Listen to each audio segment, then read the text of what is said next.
Bonjour à tous, bienvenue sur la chaîne Zaira Spirituelle, je suis Zaira et aujourd'hui on va faire un tirage qui fait suite à mon suivi de septembre 2020 jusqu'à février 2021 pour le côté sanitaire du Covid-19.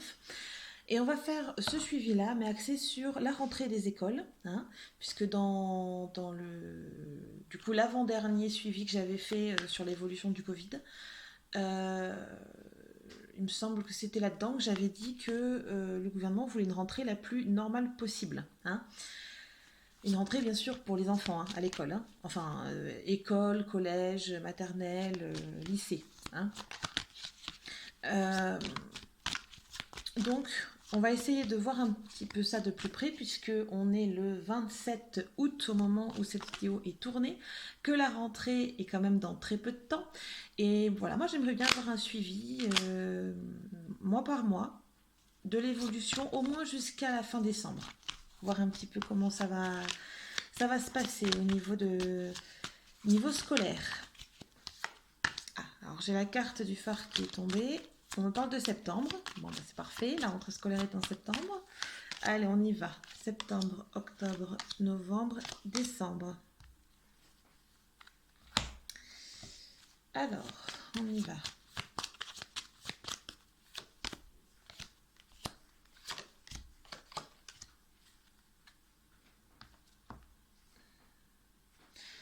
Ok. Moi, on me dit de suite, on me dit qu'on nous cherche à nous... On cherche à nous... alors, par les médias, télévision, tout ça, on cherche à nous rassurer. Beaucoup sur la rentrée. Hein. Il y a une notion de ne vous inquiétez pas, mettez vos enfants à l'école. Hein. On va voir un petit peu ça de plus près. Là, sans regarder le tirage, on me dit, on cherche à nous rassurer. Hein. Pourquoi? Le problème reste toujours le même, c'est que si les parents ne mettent pas leurs enfants à l'école, comment ils font pour aller travailler? Eh oui, hein. Forcément, ça devient vite compliqué. Donc il faut trouver des options, et l'option c'est de mettre l'enfant à l'école. Hein. Alors on va déguiser ça avec l'option de oui, il faut instruire les enfants, tout ça c'est important. Oui, c'est important, sauf que la santé est encore plus importante. Parce que sans la santé, on ne fait rien dans la vie. Sauf que ça, le gouvernement, je suis pas sûre que ce soit leur priorité, entre guillemets. Hein.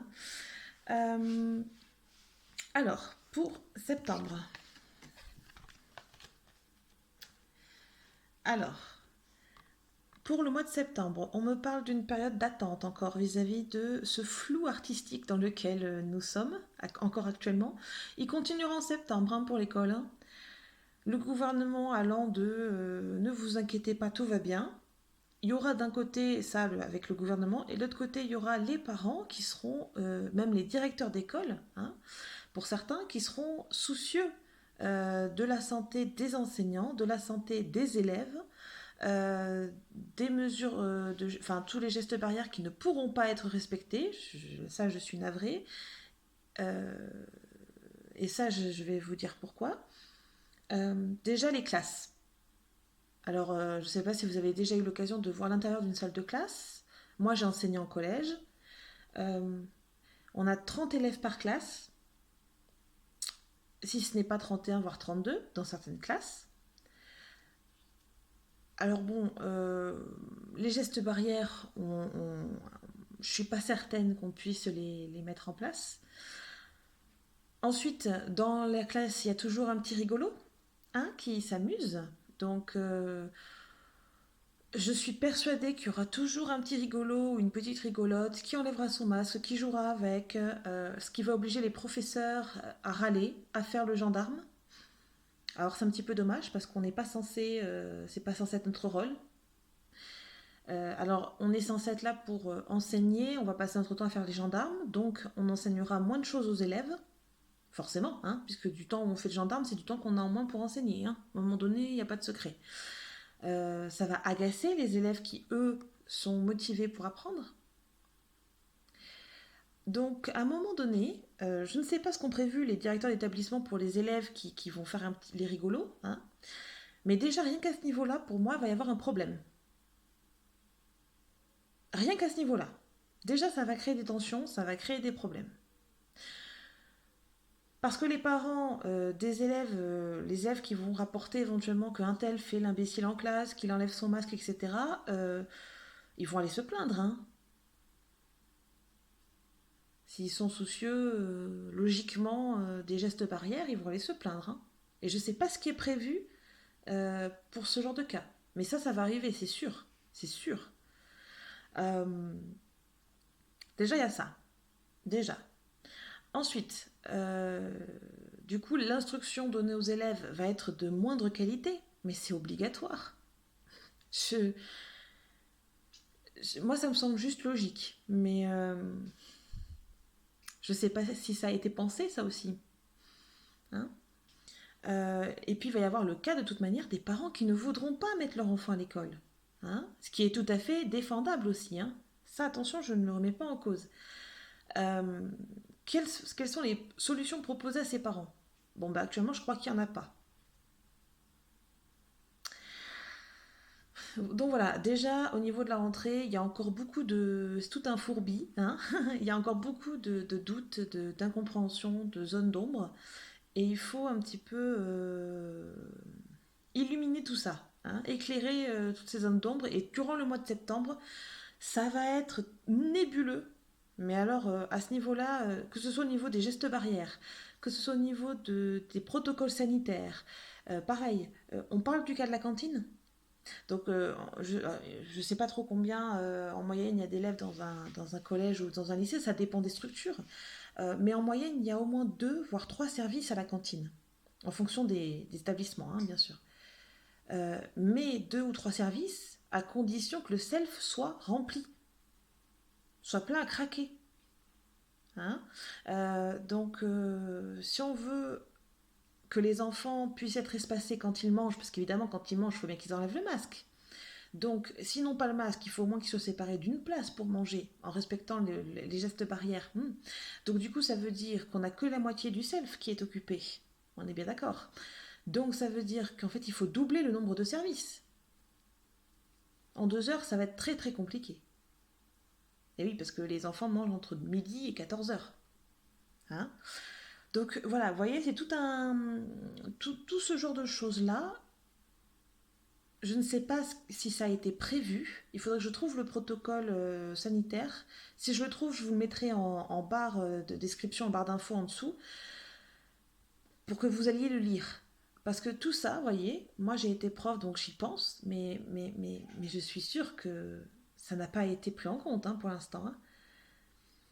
Donc bon, voilà, il y a des petits détails comme ça qui me font quand même bien rire pour l'instant et qui, en effet, confirment les 2 cartes qui sont présentes là sur le fait qu'on va encore avoir tout le mois de septembre dans le brouillard. Ah, au niveau de l'école, c'est clair et net. Alors, en octobre. Alors, attendez, parce que là, j'ai 3 cartes. Alors, la première carte, je vais vous le faire en 2 temps.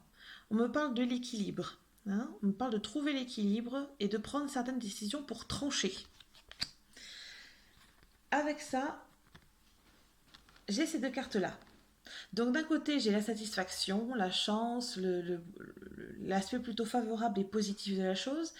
Et avec le loup à l'envers, j'ai plutôt l'aspect de l'ego et de la colère. Moi, on me dit ego et colère. Alors par rapport à la carte qui est ici, c'est vraiment cet aspect, il va falloir trancher,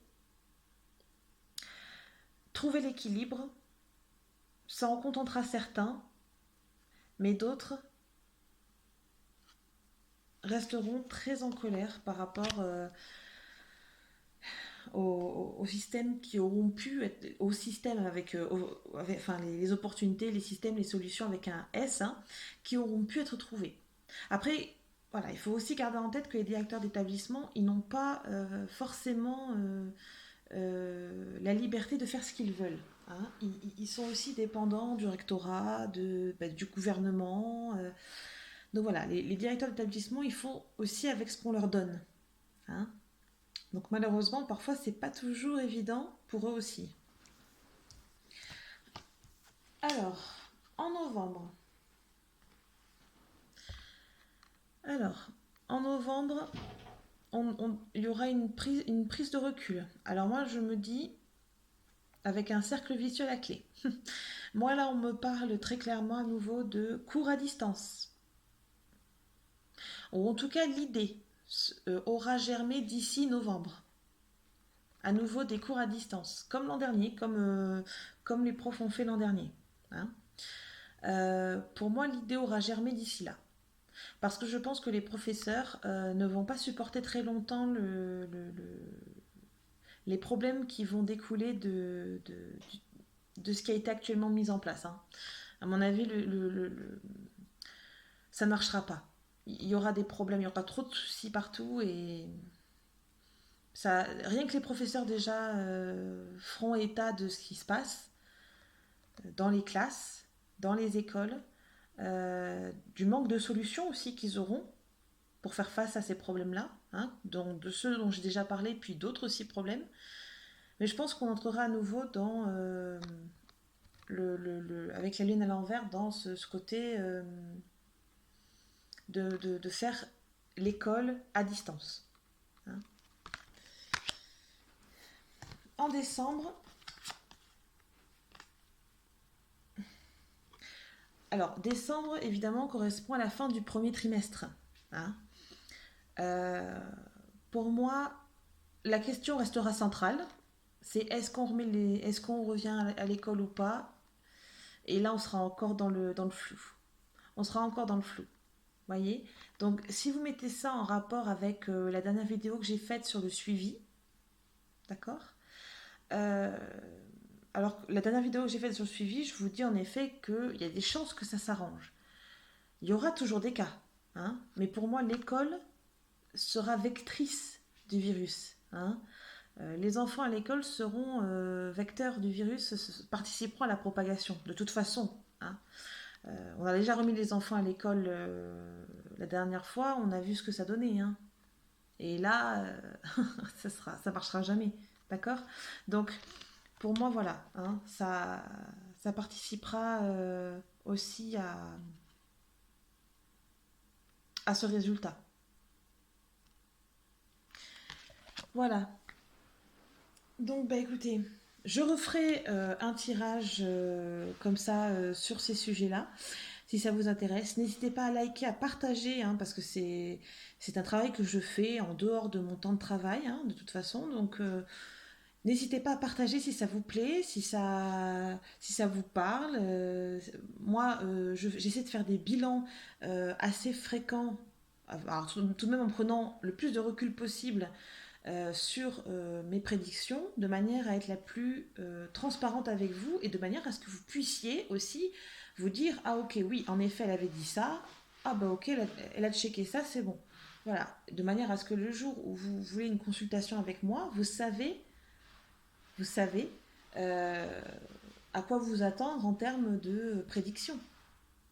Hein. Alors je peux me tromper, hein, bien sûr, je suis humaine avant d'être médium, avant d'être quoi que ce soit, je suis humaine, je le répète, on ne le dit jamais assez. Euh, je suis susceptible, comme chacun et chacune, d'avoir mes propres problèmes personnels, mes propres problèmes émotionnels, enfin voilà, je suis humaine avant tout, donc je suis susceptible de me tromper, mais c'est pour ça que je fais ces tirages-là, hein. C'est pour que vous puissiez avoir une vraie vue sur ce que c'est que qu'un vrai travail de médiumnité et de voyance. Je vous embrasse, prenez soin de vous, prenez soin des autres et j'ai hâte de vous retrouver pour une nouvelle vidéo.